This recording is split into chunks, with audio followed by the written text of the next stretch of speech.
ایک دفعہ کا ذکر ہے کہ بادلوں سے ڈھکے ایک پہاڑی گاؤں میں بابا فضل دین نامی ایک کسان رہتا تھا۔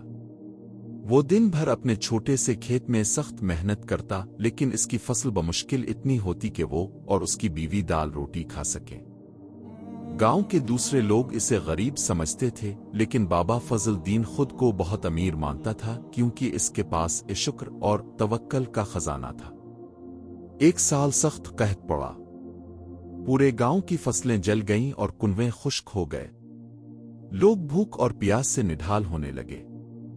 بابا فضل دین کے پاس بھی صرف ایک بوری گندم بچی تھی جو اس نے اپنے اور اپنی بیوی کے زندہ رہنے کے لیے سنبھال کر رکھی تھی۔ ایک شام جب سورج پہاڑوں کے پیچھے چھپ رہا تھا، کسی نے ان کے دروازے پر دستک دی۔ دروازہ کھولنے پر بابا فضل دین نے دیکھا کہ ایک مسافر کھڑا ہے جس کے چہرے پر تھکن اور آنکھوں میں بھوک کی شدت تھی۔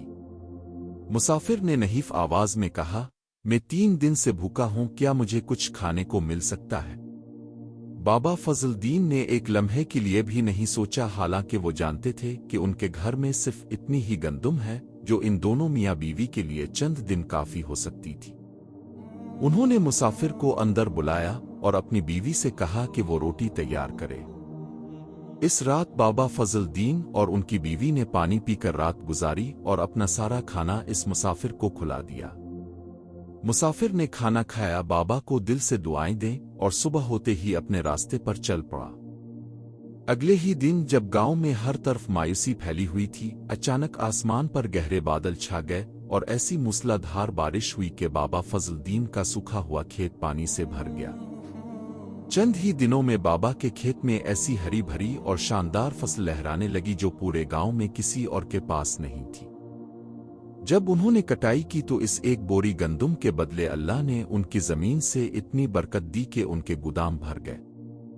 انہوں نے وہ غلہ نہ صرف اپنے لیے رکھا بلکہ پورے گاؤں کے غریبوں میں بھی بانٹ دیا، جس سے قحط کا خاتمہ ہو گیا۔ یہ کہانی ہمیں سکھاتی ہے کہ صدقہ اور سخاوت سے کبھی مال کم نہیں ہوتا، بلکہ اللہ تعالیٰ اس میں کئی گنا اضافہ فرما دیتا ہے۔ جب ہم اللہ کی رضا کے لیے اس کے بندوں کی مدد کرتے ہیں تو اللہ غیب سے ہماری مدد فرماتا ہے۔